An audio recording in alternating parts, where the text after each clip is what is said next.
আমরা ইতিপূর্বে শ্রীমদ্ ভগবদ্গীতা শুরু করেছিলাম। শ্রীমদ্ ভগবদ্গীতার কর্মযোগ আমাদের পাঠ্য, সে কর্মযোগের 11 শ্লোকের মধ্যে 3 শ্লোক আমাদের পড়া হয়ে গেছে। একটু সংক্ষেপে আগে একটু বলে নেই যে ভগবান কর্মযোগ কি বলেছেন। প্রথম থেকে বলেছিলেন না কর্ম না অনারম্ভং নৈষ্কর্ম পুরুষ অশ্নুতে না চা সন্ন্যাসনাদব সিদ্ধিং সমধিগচ্ছতি। অর্থাৎ ভগবান শুরুতে বলেছিলেন যে কর্ম না করলে কোনো পুরুষই মুক্তি লাভ করতে পারবে না, এমনকি সন্ন্যাসীরা মুক্তি লাভ করতে পারবে না। দ্বিতীয় থেকে ভগবান বলেছেন না হি কশ্চিৎ স্বয়ংমপি জাতু তিষ্ঠত্তা কর্মকিত কার্যে দেবাসহ কর্ম সর্ব প্রকৃতিজের গুণই। অর্থাৎ মানুষ কখনো কর্ম না করে থাকতে পারে না, প্রকৃতির 3টি গুণের দ্বারা মানুষ কাজ করতে বাধ্য হয়। কোন কোন গুণ? সত্য, রজ, তম।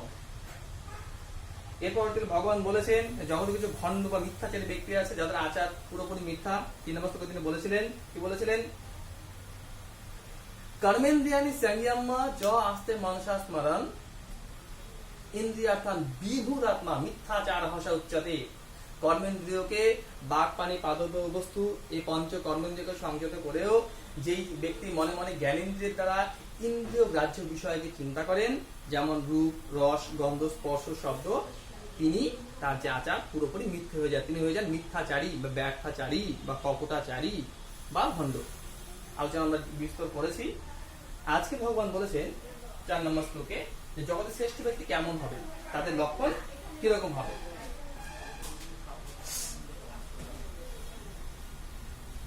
দেখো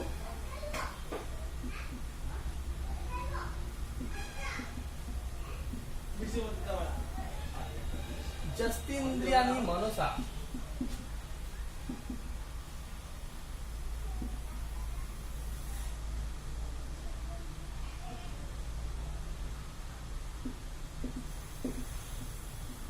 যস্তিন্দ্রিয়ানি মনসা নিয়ম মানবতে অর্জুন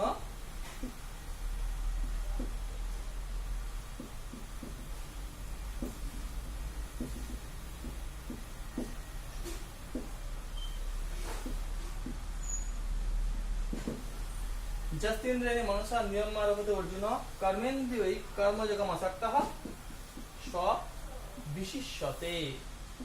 স্ববিশিষ্যতে বলেছেন যত ইন্দ্রিয়ানি মনসা নিয়ম আরভতে অর্জুন কর্মেন্দ্রিয়ে কর্মযোগম আসক্তঃ স্ববিশিষ্যতে। যত ইন্দ্রিয়ানি অর্থাৎ যে ব্যক্তি মনের দ্বারা ইন্দ্রিয় সমূহকে নিয়ন্ত্রণ করে, হে অর্জুন, যে ব্যক্তি মনের দ্বারা ইন্দ্রিয় সমূহকে নিয়ন্ত্রণ করে কর্মেন্দ্রিয়ের দ্বারা অনাসক্ত ভাবে কর্ম করেন, তিনি হন কেমন ব্যক্তি? বিশিষ্ট ব্যক্তি। একদম পুরোপুরি ক্লিয়ার লেখা আছে যত ইন্দ্রিয়ানি, ইন্দ্রিয়ানি বলতে জ্ঞানেন্দ্রিয় সকলের দ্বারা, মনসা মনের দ্বারা, নিয়ম নিয়ন্ত্রণ করিয়া, আরভতে অর্জুন, অর্জুনকে বলছে যে আরম্ভ করা, কর্মেন্দ্রিয় বাক পানে পাদবস্থ মানে কর্মেন্দ্রিয়ের দ্বারা, কর্মযোগম আসক্ত কর্মযোগ করে, আসক্ত মানে অনাসক্ত ভাবে, স্ববিশিষ্যতে সংক্ষেপে বাংলাতে এরূপ দাঁড়াবে যে ব্যক্তি মনের দ্বারা জ্ঞান সমূহকে সংযত করিয়া কি করেন? কর্মেন্দ্রিয়ের দ্বারা অনাসক্ত ভাবে আসক্তিহীন ভাবে কর্ম করবেন, তিনি হবেন বিশিষ্ট ব্যক্তি বা শ্রেষ্ঠ ব্যক্তি। তাহলে প্রথমে মনের দ্বারা, আগে মনের দ্বারা আমাদের জ্ঞানেন্দ্রিয় সমূহকে সংযত করতে হবে, তারপর কর্মেন্দ্রিয় দ্বারা কর্ম করতে হবে। কেমন কর্ম? অনাসক্ত কর্ম। আবার বলছি, হে অর্জুন, যে ব্যক্তি মনের দ্বারা জ্ঞানেন্দ্রিয় সমূহকে সংযত করে কর্মেন্দ্রিয়ের দ্বারা অনাসক্ত ভাবে কাজ করবেন, তিনি হবেন বিশিষ্ট ব্যক্তি। বিশিষ্টতে খুবই গুরুত্বপূর্ণ, এটা মনে রাখবেন। বিশিষ্ট থেকে আমি যদি প্রত্যয় উৎপত্তি করি বি পূর্বক শীষ ধাতু লড়তে কর্ম পাচ্ছে, এগুলো আমরা পরে আলোচনা করবো। এই হলো আমাদের। আর অসক্ত মনে রাখবে, এখানে সমাজ রয়েছে নসক্ত, আসক্তিহীন ভাবে যে কর্ম করেন। আচ্ছা, তো এটা হয়ে গেল 3 নম্বর। 4 নম্বর এরপরে আসছি আমরা শ্লোক নাম্বার 5। কি বলছেন ভগবান? নিয়তং কুরু কর্মত্বং কর্ম জ্যায় অকর্মণ।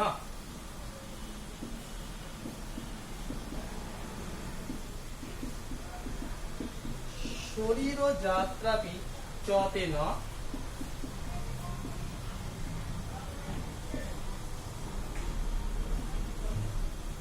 প্রসিদ্ধের অকর্মণ। এক দাড়ি দুই দাড়ি। এবার প্রথমে ভগবান শ্রীকৃষ্ণ অর্জুনকে বললেন কেমন শ্রেষ্ঠ ব্যক্তির লক্ষণ কেমন হওয়া উচিত, তারপরেই ভগবান ওই লক্ষণ প্রসঙ্গে অর্জুনকে কি করতে হবে তার তার উদ্দেশ্যে এই কথাগুলো বলছেন। কি বলেছেন? অর্জুন কি করতে হবে? নিয়তং কুরু কর্মত্বং কর্ম জয় অকর্মণ। হে অর্জুন, নিয়তং কুরু কর্মত্বং, তং বলতে এখানে তং মানে তোমাকে, এখানে কাকে বুঝতে হবে? অর্জুনকে। হে অর্জুন, তুমি সবসময় কর্ম করো। কেমন কর্ম? নিয়ত কর্ম। কেন করতে কর্ম? কর্ম জ্যায় অকর্মণ, অর্থাৎ কর্ম ভালো অকর্মের থেকে। একদম সোজা কথা বলে দিয়েছে। হে অর্জুন, তুমি সবসময় নিয়ত কর্ম করো, কেননা কর্ম ভালো অকর্মের থেকে। অর্থাৎ কাজ না করে বসে থাকার চেয়ে কাজ করা অনেক ভালো, তাই তুমি কর্মই করো। শরীর যাত্রাপি চ তেন প্রসিদ্ধ অকর্মণ। অর্থাৎ কর্ম না করলে, অকর্মণ অবস্থা থাকলে শরীর যাত্রা দেহ যাত্রাও নির্বাহ করতে পারবে না। অর্থাৎ অকর্মণ্য অবস্থা থাকলে, কাজ না করে বসে থাকলেও দেহ যাত্রা নির্বাহ হয় না। এই যে আমাদের জন্ম থেকে শুরু করে মৃত্যু পর্যন্ত আমরা বিভিন্ন রকম কাজের মাধ্যমে ধীরে ধীরে ধীরে এগিয়ে যাই। অর্থাৎ দেহটাকে বয়ে চলাও এটা আমাদের একটা যাত্রা। আমরা ব্রহ্মলোকে যাওয়ার উদ্দেশ্যে শরীরকে, মনের সঙ্গে শরীরকে আমরা এগিয়ে নিয়ে যাই। এর একটা আমাদের বড় যাত্রা। একে বলা হচ্ছে কোন যাত্রা? শরীর যাত্রা বা দেহ যাত্রা। তাহলে ভগবান বলছেন, হে অর্জুন, তুমি সবসময় কর্ম করো, নিয়ত কর্ম করো, কেননা অকর্ম থেকে কর্ম করা অনেক ভালো।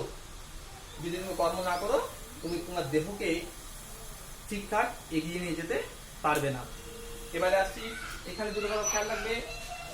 তং বলতে তুমি, তং বলতে এখানে তুমি অর্জুন। আর নিয়ত কর্ম কি? এর আগের শ্লোকে আমরা দেখবো যে 3 নম্বর শ্লোকে বলেছে মনসা। মনসা একটা শব্দ আছে, মনের দ্বারা ইন্দ্রিয় সমূহকে সংযত করে।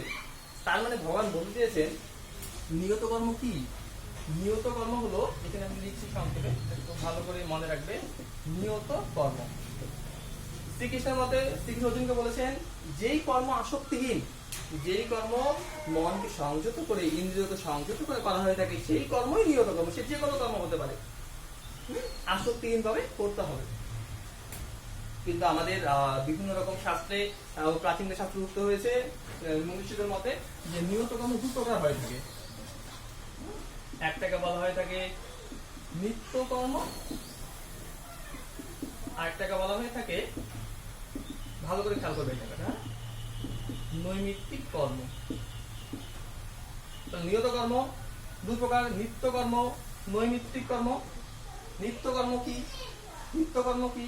নিত্য কর্ম বলেছে যে সাধারণত যোগী বেদান্ত সারে বলা আছে যে অকরণে প্রত্যবায় সাধনানি নিত্যানি সন্ধ্যা বন্দনাদিনী। অকরণে প্রত্যবায় সাধনানি নিত্যানি সন্ধ্যা বন্দনাদিনী, অর্থাৎ যে সমস্ত কর্ম, যেমন সন্ধ্যা বন্দনা, সন্ধ্যা তো উপাসনা করা, সন্ধ্যাবেলা বন্দনা করা, দীপ ধূপ, এগুলো কর্ম। ভগবান শাস্ত্রে তোমাদের শাস্ত্রে বলা হয়েছে যে এই সমস্ত কর্ম করলে কোনো পুণ্য লাভ হয় না, কিন্তু না করলে পাপ হবে। কি হবে? নিত্যকর্ম কি ফল কি?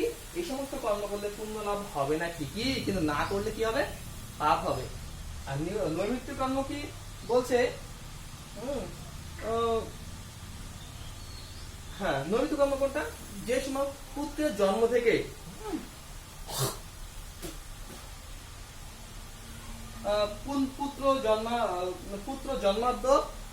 পুত্র জন্মাদ্য অনুবন্ধিনী নৈমিত্তিকানি। নৈমিত্তিকানি পুত্র জন্মাদ্য অনুবন্ধিনী, জাতেষ্টা মাদিনী। বলছে যে সময় পুত্র বলতে এখানে সন্তান মনে করতে হবে, যে সন্তানের জন্ম থেকে শুরু করে বিভিন্ন রকম ধাপে ধাপে 16টি ধাপে, 16টি সংস্কার দ্বারা মানুষ মৃত্যু পর্যন্ত এগিয়ে যায়। জন্ম, অন্নপ্রাশন, উপনয়ন, এই সমস্ত কর্মের দ্বারা বিবাহ, শ্রাদ্ধ, মানুষ মৃত্যুর দিকে এগিয়ে যায়। এই যে এই সমস্ত কর্ম রয়েছে, জন্ম হইতে মৃত্যু পর্যন্ত যে সমস্ত কর্ম আমরা করে থাকি, মৃত্যু কর্ম নয়, প্রতিনিয়ত আমরা করি না। সেই সমস্ত কর্মের নাম কি? নৈমিত্তিক কর্ম। তাহলে নিত্য কর্ম, নৈমিত্তিক কর্ম উভয় বিধি কর্মকে বিভিন্ন দার্শনিকরা নিয়ত কর্ম হিসেবে আখ্যায়িত করেছেন। কিন্তু ভগবান শ্রীকৃষ্ণ এখানে বলেছেন যে নিয়ত কর্ম বলতে সেই কর্মই হবে যেখানে কি থাকবে না, কোন রকম আসক্তি থাকবে না, সেটা যে কোনো প্রকার কর্মই হতে পারে। তিনি মোক্ষ যোগে 18 অধ্যায়ে 5ম শ্লোকে তিনি বলেছেন যোগ্য দান কর্ম তপসঃ ন ত্যাজং কার্যমেব তৎ।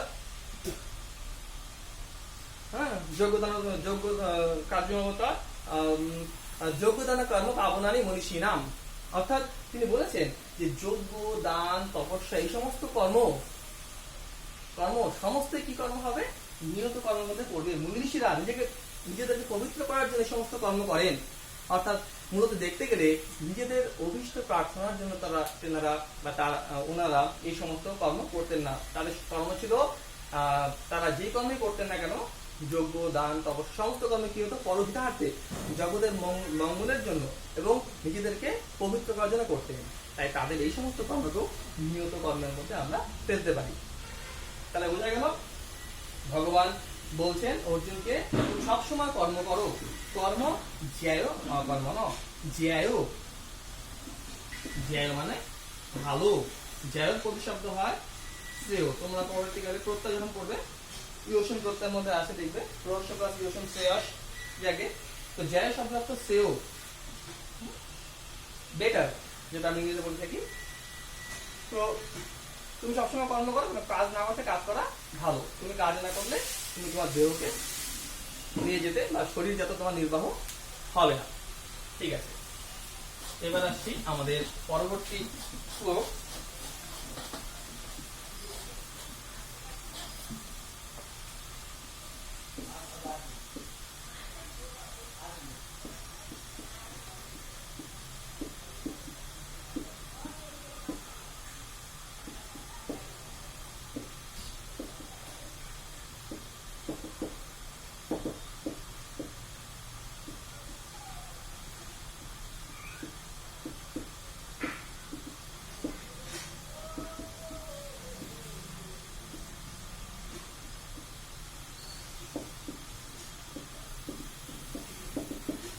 तदस्मादशक्तः सततं कार्यं कर्म समाचर अशक्तवाचरन कर्म परमाप्नोति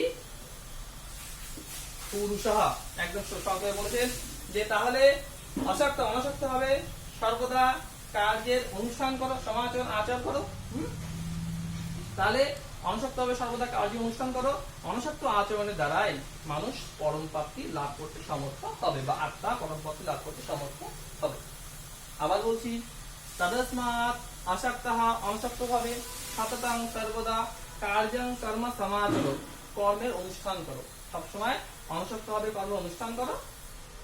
আসক্ত হি আচরণ, অনাসক্ত আচরণের দ্বারাই কর্ম বা কর্মের দ্বারাই পরমাপ্নতি পুরুষঃ, পুরুষ কি করবে? পরমপদ লাভ করবে। পরম আপনতি পুরুষঃ।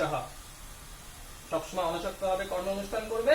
অনাসক্ত এই আচরণের দ্বারাই পুরুষ পরমপদ লাভ করতে সমর্থ হবে। এটাতে বিশেষ কিছু এখানে দেওয়া হয়নি। চলে যাচ্ছি পরবর্তী শ্লোকে, শ্লোক নাম্বার 7।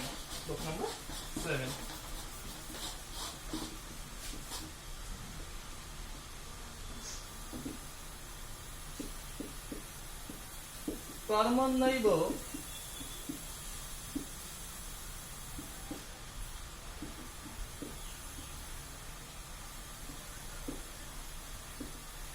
कर्मण्यैव संसिद्धिमास्थिता जनकादयः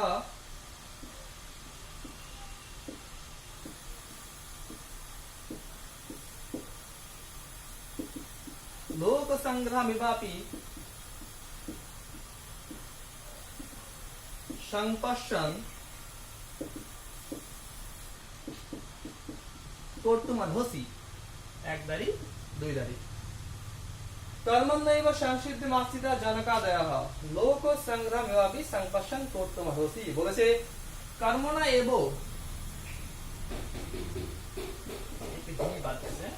কর্মণ্যৈব হি সংসিদ্ধিমাস্তিতা, কর্মের দ্বারাই, কর্ম না এবং সংসিদ্ধি মানে এখানে সিদ্ধি লাভ করা, আস্থিতা জনকাদয়, অর্থাৎ তোমার জনকের নাম শুনেছো, রামায়ণে রয়েছে সীতার পিতা, মিথিলা রাজা, এনার সময় একটু পরে বলছি যে কর্মের দ্বারা সিদ্ধি লাভ করেছেন জনকাদয়, জনক আদি যে শান্তি বন্ধু সমাজ করলো, জনক প্রভৃতি রাজর্ষিরা কি করেছেন, কাজের দ্বারা সিদ্ধি লাভ করেছেন। লোক সংগ্রাম এবাপি ঈশান পশ্চান কর্তুমালসী, তাহলে কি দেখলাম, জনক প্রভৃতি ঋষিরা রাজারা কাজের দ্বারা সিদ্ধি লাভ করেছেন। লোক সংগ্রাম এবাপি সংকর্ষণ কর্তুমালসী, তাদের যে কাজগুলো কাদেরকে থেকে হতো, লোক সংগ্রহ অর্থাৎ লোক রক্ষার উপর দৃষ্টিপাত করে বা প্রজা কল্যাণের নিমিত্ত তাদের কাজগুলো হতো। তাহলে জনক প্রভৃতি ঋষিরা লোক সংগ্রহ বা লোক রক্ষার জন্য কাজ করতেন, প্রজাদের মঙ্গলের জন্য কাজ করতেন, প্রজাদের মঙ্গলের উপর দৃষ্টিপাত করে কাজ করতেন এবং তারা তাদের কাজের দ্বারাই সিদ্ধি লাভ করেছেন। ভগবান উদাহরণ দিয়ে দিলেন, যে কর্মযোগের নাম দেওয়া হয়েছে ব্যাখ্যা করছে, ভগবান উদাহরণ দিয়ে বলে যে বিভিন্ন রাজস্বীয় রয়েছে যারা কাজের দ্বারা সিদ্ধি লাভ করেছে। জনককে একটু বললাম এখনই কি মিথিলা রাজা সীতার পিতা ছিলেন, এবং তোমরা জানো যে অনেক যারা পুরাণ একটু পড়েছে যে অষ্টাবক্র ঋষি প্রথম তেজস্বী, এক ঋষি অষ্টাবক্র, তারই শিষ্য ছিলেন জনক। তিনি ব্রহ্মত্ব ব্রহ্মজ্ঞানী ছিলেন জনক, ব্রহ্মজ্ঞানী হওয়া সত্ত্বেও তিনি কিন্তু কাজকর্ম পরিত্যাগ করেননি। তিনি কি করেছিলেন, তিনি জনকল্যাণের স্বার্থে নিজেকে নিয়োজিত করেছিলেন এবং তিনি তার কাজের দ্বারা কি করেছিলেন, একসময় ব্রহ্মুক্তি বা মৃত্যুর পরে ব্রহ্মুক্তি প্রাপ্তি ওনার ঘটেছিল। আর জনক সম্বন্ধে একটু একটা কথা বলে রাখি, জনক এমন ঋষি ছিলেন যে তিনি নাকি মৃত্যুর পরেও তিনি যখন যাচ্ছিলেন, তাকে স্বর্গে নিয়ে যাওয়া হচ্ছিল। প্রত্যেকটা মানুষ তো কিছু না কিছু পাপ করেই থাকবে কোনো না কোনো সময়। তো জনকের কাজ ভালো করতেন, কিন্তু অহংকারও ছিল, সম্বন্ধে এরকমই কিছু একটা আছে পুরাণে।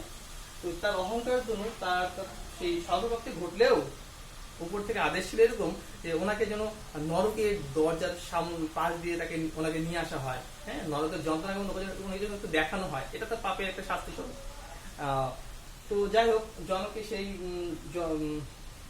জমের দুয়ারে সেই নরকের যে তোমার ওই ঘর রয়েছে যেখানে সবাইকে শাস্তি দেওয়া হচ্ছে, কাউকে পুরানের কথা অনুসারে কাউকে গরম ফুটন্ত তেলে চুবিয়ে রাখা হচ্ছে, কাউকে উল্টো দিকে ঝুলিয়ে রাখা হয়েছে, কাউকে বেত্রাঘাত করা হচ্ছে, হ্যাঁ, এরকম যখন করা হচ্ছিল, তো তখন জনককে কি করা হয়, সেই ভগবানের আদেশ অনুসারে সেই জমদের পাশে ওনাকে নিয়ে আসা হয়।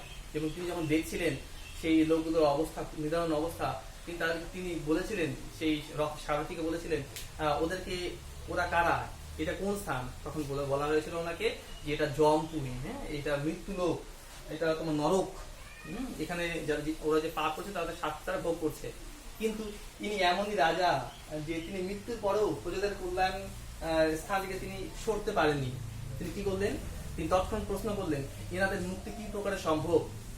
বলেছে না, এনাদের মুক্তি সম্ভব না, ওনারা ওদের কর্মের ফল ভোগ করবেনি, কিন্তু যদি কেউ নিজের পাপের ফল ওনাদেরকে প্রদান করেন তবে ওনাদের মুক্তি হতে পারে। তখন রাজা বললেন, জনক কি করেছিলেন, তিনি তার যে পুণ্যের যে পাপের জন্য বলেছিলেন পুণ্যের, তিনি যে তার পুণ্যের ফল ছিল তাদের কিছু অংশ ওনাদের জন্য কি করলেন, দান করলেন এবং ওনাদেরকে মুক্ত করে তিনি পুনরায় সেই স্বর্গের দিকে রওনা দিলেন। এরকম অনেক প্রচুর কাহিনী আছে এনার নামে, আমি এখন অত কিছু বলছি না। তো যাকে ইনি কেমন ছিলেন একটা ছোট উদাহরণ দিলাম। তো জনক প্রভৃতি ঋষিরা, জনকের সঙ্গে মনে রাখবে অশ্বপতি নামে রাজা ছিলেন, জনক অশ্বপতি প্রভৃতি রাজারাও তাদের কর্মের দ্বারা সিদ্ধি লাভ, ওনাদের কর্মের দ্বারা সিদ্ধি লাভ করেছিলেন। মনে রাখবে লোক সংগ্রহ মানে কি, লোক রক্ষা। আবার সংক্ষেপে বলছি, কর্মনা এবহি সংসিদ্ধি আস্থিতা জনকাদয়, কর্মের দ্বারাই সংসিদ্ধি লাভ করেছিলেন জনক প্রভৃতি ঋষিরা। লোক সংগ্রাম এবাপি সংপর্ষণ, তাদের কার উপর দৃষ্টিপাত করে, কিরকম কর্ম হবে, লোক সংগ্রহ, লোক রক্ষার মূলক এরকম কর্মের উপর দৃষ্টিপাত করে তাদের কাজগুলো হয়েছিল। তো একটা মানুষই লোক রক্ষার জন্য কাজ করেছিলেন এবং তার ফল ছিল ওনারা সিদ্ধি লাভ করেছিলেন। শ্লোক নাম্বার 8।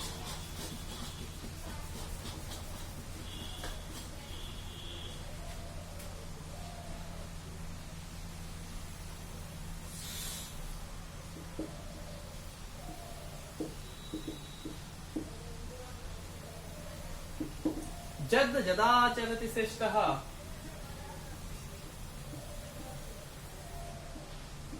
তত্তদেবেতর জনা।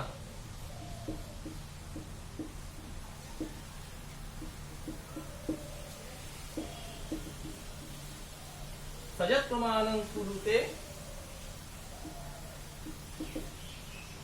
লোকস্তদানু বর্ততে। যদ যদা চরতি শ্রেষ্ঠঃ তত্তদেবেতর জনা সযৎ প্রমাণং কুরুতে লোকস্তদানু বর্ততে। এবার সবকিছু বলার পরে এবার বলছে ভগবান এবার বলছে যে যদ যদা চরতি শ্রেষ্ঠঃ, যদ যদ আচরতি শ্রেষ্ঠঃ, অর্থাৎ শ্রেষ্ঠ ব্যক্তিরা যা যা আচরণ করেন, তৎ তৎ দেবতারা জনঃ, তৎ তৎ তাই তাই দেবতারা, দেব প্লাস ইতরা, ইতর বলতে এখানে মনুষ্য দেবতাদের থেকে নিচু পর্যায়ে যে প্রাণীরা প্রাণী সকল রয়েছে এখানে মানুষকে বুঝতে হবে। তো যদ যদ আচরতি শ্রেষ্ঠঃ তৎ তৎ দেবতারা জনঃ, জন বলতে এখানে মানুষেরা, সযৎ প্রমাণং কুরুতে, তিনি যে প্রমাণ করতে চান, লোকস্তৎ অনুবর্ততে, সাধারণ লোকেরা তাহাকেই অনুসরণ করেন। দেখো এই পৃথিবীর এত শাস্ত্র রয়েছে আমাদের, যে শাস্ত্রের এত কথা আমাদের এই মনুষ্য জন্মে এত সামান্য সময়, কম সময়ের মধ্যে আমাদের পক্ষে সম্ভব না এত কিছু মেনে চলা। তাই আমরা কি হই, আমাদের পথভ্রষ্ট হয়ে যায়, আমরা আমাদের কি কখন কি করা উচিত সেগুলো আমরা ভুলে যাই। হ্যাঁ, এবং প্রতিনিয়ত আমরা কি করি, পাপের বশবর্তী হই, পাপের কবলের মধ্যে কর্মবন্ধনে আমরা আবদ্ধ হয়ে যাই। তো সেই জন্য ভগবান বলেছেন যে আমাদের সঠিক পথে চলার উপায় কি, হ্যাঁ, আমাদেরকে কি করলে আমরা ভুল পথে যাব না, আমরা সঠিক পথে এগিয়ে যাব। তখন ভগবানকে আমাদের পথকে সুগম করার জন্য তিনি একটা নির্দেশ দিয়েছেন এই শ্লোকের মধ্যে।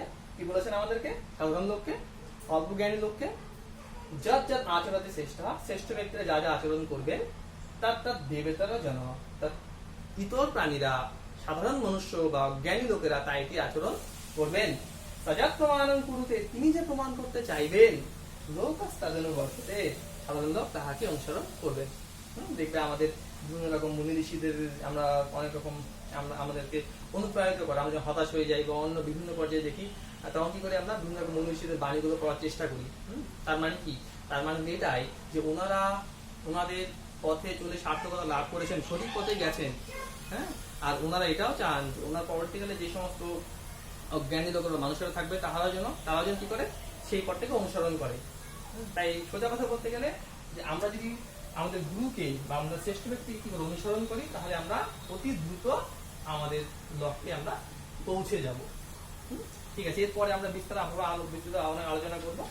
আপাতত আজকে এখানে